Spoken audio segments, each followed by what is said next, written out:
താമരശ്ശേരിയിലെ 10ാം class വിദ്യാർത്ഥി ഷഹബാസിന്റെ കൊലപാതകം സംബന്ധിച്ച് നിർണായകമായ വിവരങ്ങൾ പുറത്തുവരുമ്പോൾ CPMന്റെ തണലിൽ കൊഴുത്തു വളരുന്ന കേരളത്തിലെ കൊട്ടേഷൻ ഗുണ്ടാ വിളയാട്ടത്തിന്റെ നേർചിത്രമാണ് പുറത്തുവരുന്നത്. പ്രധാന പ്രതിയുടെ പിതാവിന് കൊട്ടേഷൻ രാഷ്ട്രീയ ബന്ധങ്ങൾ ഉണ്ട് എന്നതിന്റെ വ്യക്തമായ തെളിവ് TP വധക്കേസ് പ്രതി TK രജീഷിനോടൊപ്പം പ്രധാന പ്രതിയുടെ പിതാവ് നിൽക്കുന്ന ചിത്രമാണ് പുറത്തു വന്നിട്ടുള്ളത്. ഇയാൾ സ്വർണ്ണക്കള്ളക്കടത്ത് കൊട്ടേഷൻ കേസുകളിൽ പ്രതിയാണ്. ആക്രമണ സമയം ഇയാൾ സ്ഥലത്തുണ്ടായിരുന്നതായി ഷഹബാസിന്റെ പിതാവ് പറയുന്നു. ഷഹബാസിനെ ആക്രമിക്കാൻ ഉപയോഗിച്ച നഞ്ചാക്കു കിട്ടിയതും ഇയാളുടെ വീട്ടിൽ നിന്നാണ്. കൊലപാതകങ്ങൾക്ക് പ്രേരണ മാർക്കോ പോലുള്ള വയലൻസ് സിനിമകളാണ് എന്ന് അഭിപ്രായപ്പെടുന്നവർക്കുള്ള തിരുത്തുകൂടിയാണ് ഈ ഞെട്ടിപ്പിക്കുന്ന വിവരങ്ങൾ. രാഷ്ട്രീയ സംരക്ഷകരുടെ തണലിൽ വളരുന്ന ഗുണ്ടാ കൊട്ടേഷൻ സംഘങ്ങൾ കേരളത്തിൽ ശക്തി പ്രാപിക്കുകയാണ്. സിനിമയിലെ കഥാപാത്രങ്ങളെ കണ്ടല്ല കുട്ടികൾ അക്രമകാരികളാകുന്നത്.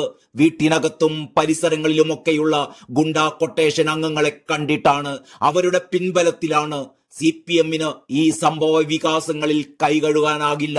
കൊലപാതക കേസുകളിലെ പ്രതികളെ മാലയിട്ട് ജൈവിളിച്ചും അവരുടെ കല്യാണങ്ങൾ നടത്തിക്കൊടുത്തും വീടിന്റെ പാലുകാച്ചലിൽ പങ്കെടുത്തുമൊക്കെ സഖാക്കൾ ഇക്കൂട്ടർക്കുള്ള പരസ്യ പിന്തുണ പ്രഖ്യാപിക്കുമ്പോൾ ഇതൊക്കെ കണ്ടാണ് പുതിയ തലമുറ ഇവിടെ വളർന്നു വരുന്നത് എന്നോർക്കണം.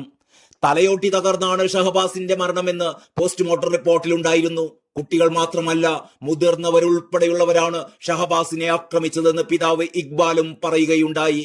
5 പേരെ മാത്രമാണ് ഇപ്പോൾ കസ്റ്റഡിയിലെടുത്തിട്ടുള്ളത്. ഷഹബാസിനെ കൊല്ലുമെന്ന് ഇൻസ്റ്റഗ്രാമിലൂടെ തുറന്നു പറയുന്ന കുട്ടിയുടെ പിതാവുമായി ബന്ധപ്പെട്ട ഫോട്ടോയാണ് ഇപ്പോൾ പുറത്തു വന്നിരിക്കുന്നത്.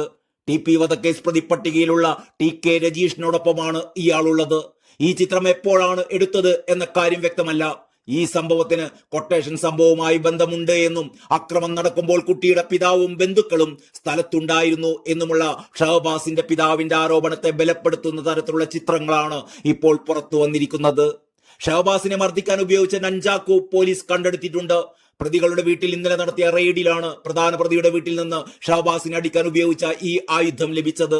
പ്രധാന പ്രതിയുടെ വീട്ടിൽ ആദ്യം ആളുണ്ടായിരുന്നില്ല. പിന്നീട് വീട്ടുകാരെ വിളിച്ചു വരുത്തിയാണ് റെയ്ഡ് നടത്തിയത്. ഡിജിറ്റൽ തെളിവുകളായ മൊബൈൽ ഫോൺ, ലാപ്ടോപ്പ് എന്നിവയും പിടിച്ചെടുത്തിട്ടുണ്ട്.